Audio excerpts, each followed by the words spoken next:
Bonjour à tous, ça fait à peu près 15 jours, 2 semaines que je ne partage pas avec vous le livre de l'Apocalypse. Je vais continuer avec le chapitre 18 et je vais recommencer sur le verset 14 et on va continuer voir.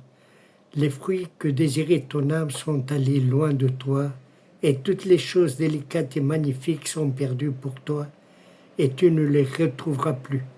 Tous les fruits que désire Babylone, toute la grandeur et la splendeur que désirait Babylone, elle ne va plus être retrouvée nulle part parce que le Seigneur va, comme j'ai dit, va nous montrer réellement le châtiment que va avoir cette ville, cette Babylone la grande. La prostituée, il y en a qui disent un autre nom, mais réellement dans d'autres versions on dit la prostituée, celle qui se prostitue avec toutes les nations et avec tous les rois de ce monde.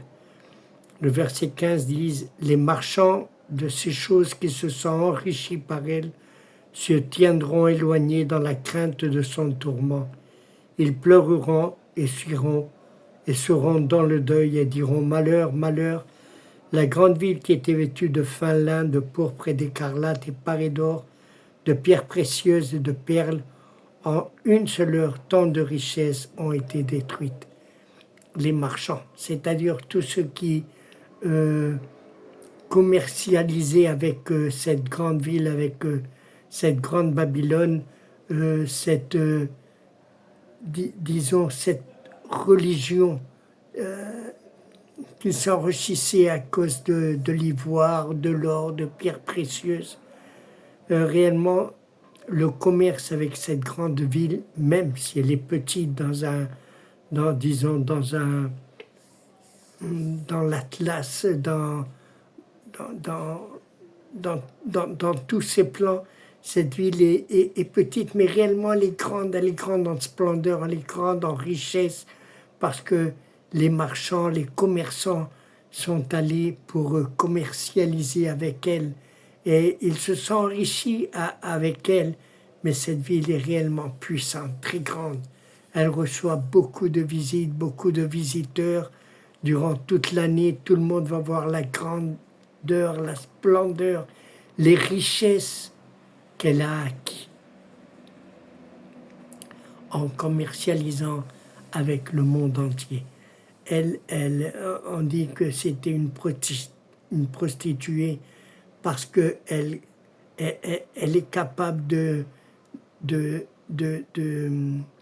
commercialiser avec tout le monde, avec les âmes des hommes, en leur disant, si vous donnez tant, vous serez moins éloigné de Jésus-Christ. Si vous donnez ceci, mais même si vous avez péché, vous irez dans un endroit qu'on appelle le purgatoire, etc., etc. Et les enfants, eux, ils vont aller une autre part, parce qu'ils n'ont pas été baptisés, parce qu'ils sont morts beaucoup avant. Ils vont avoir un lieu où, si vous donnez beaucoup d'argent, ou si vous donnez ceci et cela, Dieu va lui ouvrir ses bras pour qu'il soit aussi près d'eux. Ceci n'est pas biblique, mais enfin, pour commercialiser, il faut surtout tromper les gens, non? Les guider vers des endroits et vers des lieux où ils vont même adorer d'autres dieux qui n'est pas notre Dieu vivant. Ils commercialisent avec tout, avec l'or. Ils revêtissent les idoles avec de l'or, avec du pourpre, avec de l'écarlate, avec de tout ce dont ils ont besoin pour avoir de grandes idoles que les gens puissent s'approcher d'eux. Nous avons beaucoup qui sont pour le tonnerre, pour la pluie, pour le soleil, pour se marier, pour trouver un fiancé, pour trouver... Vous avez des idoles pour tout et partout dans cette grande ville appelée Babylone, que nous pouvons, nous pouvons la comparer à Babylone, la grande. Hein? Mais cette ville, vous savez que c'est Rome, mais moi je pense que c'est la petite ville qu'il y a dans Rome, ce petit pays qui est dans Rome, la grande ville, Rome. Ils diront malheur, malheur, la grande ville. Ils vont être si touchés par ce qui arrive à Babylone, surtout les commerçants, ceux qui trafiquaient avec elle, ceux qui commercialisaient avec elle, vont pouvoir dire malheur, malheur. En une heure, il faut voir ce qui est arrivé à cette grande ville. Malheur pour les commerçants. Malheur aussi à tous les pilotes, tous ceux qui naviguent vers ce lieu, les marins et tous ceux qui exploitent la mer se tenaient éloignés. Et il s'écriait en voyant la fumée de son embrasement, quelle ville était semblable à la grande ville, cette ville qui va être détruite par le feu. Elle va être embrasée. On va voir la fumée de loin. Tous les navires et tous les pilotes qui allaient vers cette grande ville vont être étonnés et ils vont surtout rester éloignés de peur que le malheur aussi retombe sur eux. Ils vont pleurer, ils vont s'écrier malheur, malheur, parce qu'il ne va plus avoir de commerce avec cette grande ville. Vous savez qu'il y a beaucoup de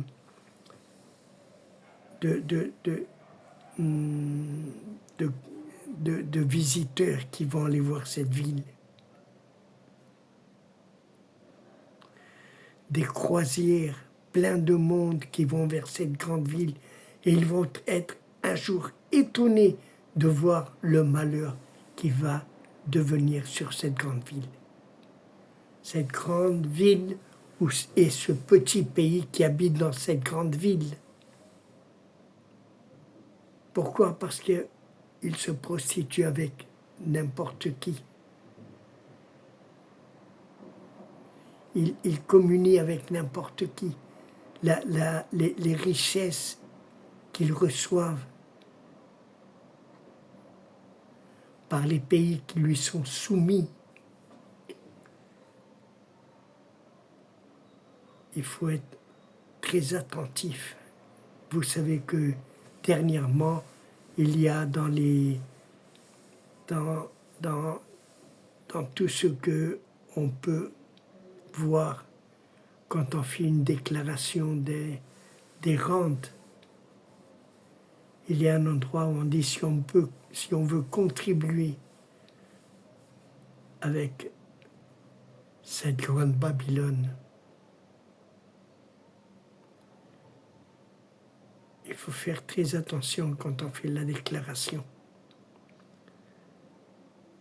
des impôts, parce qu'il y a un endroit où on dit que si on veut donner, faire participe à cette grande Babylone, à cette trompeuse, à celle qui nous a envahis, à celle qui nous a réellement absorbé notre cerveau, notre vie. Il nous fait croire des choses qui ne sont pas véritables, qui ne sont pas dans la Bible. Il faut lire réellement la Bible, il faut lire réellement les commandements qui étaient donnés au peuple d'Israël. Je dis au peuple d'Israël, ces commandements ont été donnés à Moïse pour le peuple d'Israël. Les chrétiens, nous avons un autre commandement. 2 seuls commandements. Aimer à Dieu et aimer notre prochain comme lui, le Seigneur Jésus-Christ, nous a aimés.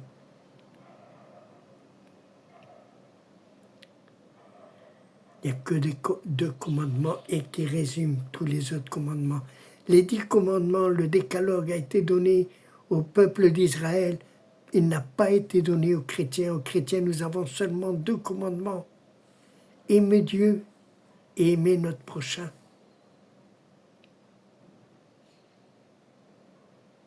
Il faut faire très attention à ce que la parole de Dieu nous dit et à ce que nous dit cette grande Babylone qui nous a fait communier avec elle, qui nous a donné une mauvaise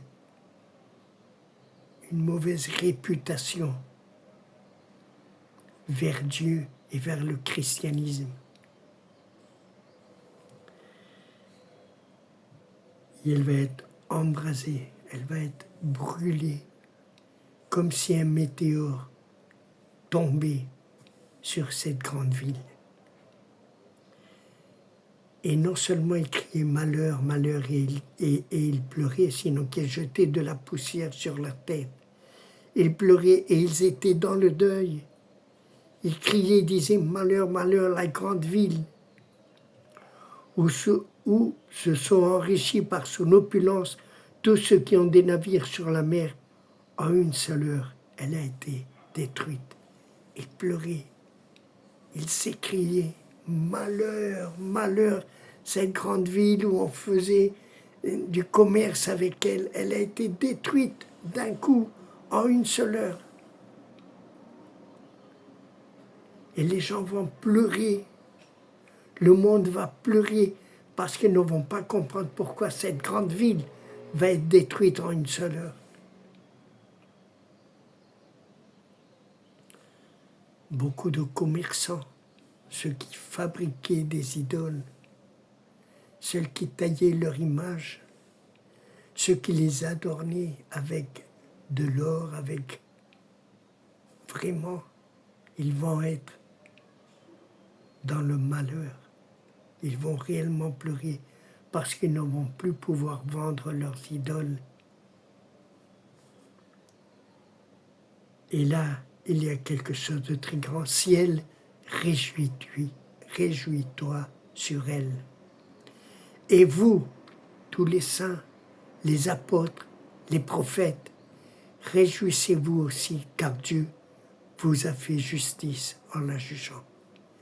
Les chrétiens le vrai chrétien doit se réjouir de ce qui arrive, parce que ceci va montrer au monde les jugements de Dieu sur la terre et sur les idoles. Et pourquoi ils doivent se réjouir? Parce que le sang des prophètes, le sang des apôtres vont être mis en justice devant Dieu. Et tous les saints, tous ceux qui ont été martyrisés, qui ont subi la mort, parce qu'ils essayaient de montrer le véritable chemin, en disant, il faut lire la parole de Dieu, il ne faut pas croire ce qu'on nous dit, il faut lire la parole de Dieu. Je dis ça même aux islamistes. Lisez le Coran, ne croyez pas ce qu'on vous dit. Et si on vous dit quelque chose, il faut aller au Coran voir si c'est vrai ou non. Et les chrétiens aussi doivent lire la Bible, il ne faut pas croire n'importe quoi. Il faut aller lire la Bible et voir si ce qu'on nous raconte est vrai ou n'est pas vrai. Dieu vous a fait justice en la jugeant. Alors un ange puissant prit une pierre semblable à une grande meule et il la jeta dans la mer en disant « Ainsi sera précipitée avec violence Babylone, la grande ville, et elle ne sera plus trouvée. » Ainsi, comme une pierre qu'a jetée cet ange dans la mer, ainsi un météore va tomber sur cette grande ville, il va la détruire en une seule heure. Et elle ne va plus être retrouvée par personne. Plus personne va la retrouver. On dit que cette ville est la ville éternelle. Ce n'est pas vrai, ce n'est pas la ville éternelle. La ville éternelle, c'est celle qui va descendre du ciel. La vraie Jérusalem, la véritable, celle de Dieu, pas celle des hommes, celle de Dieu. Et si nous avons une Jérusalem où beaucoup de religions se sont, disons, elles se sont fait,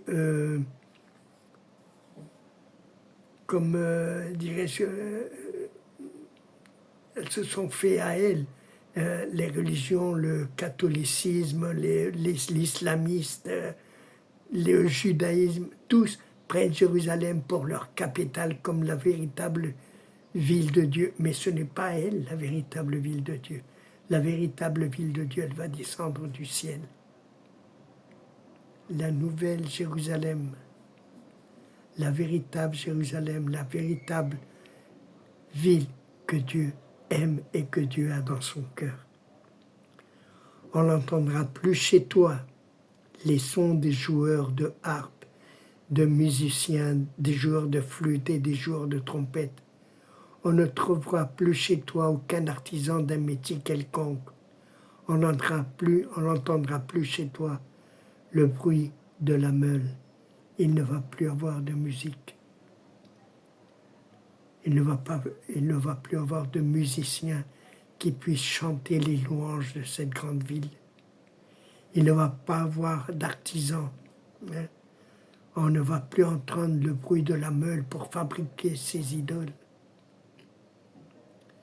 Plus de musique qui élève le son de cette grande ville et qui élève des sons et des cantiques à toutes ces idoles qu'il y a là et qu'il a. Parce que cette grande ville a beaucoup d'idoles. Plus que toutes les idoles qu'avaient les nations aux alentours et dans le passé. Cette grande ville a beaucoup plus d'idoles, beaucoup plus d'idolâtrie.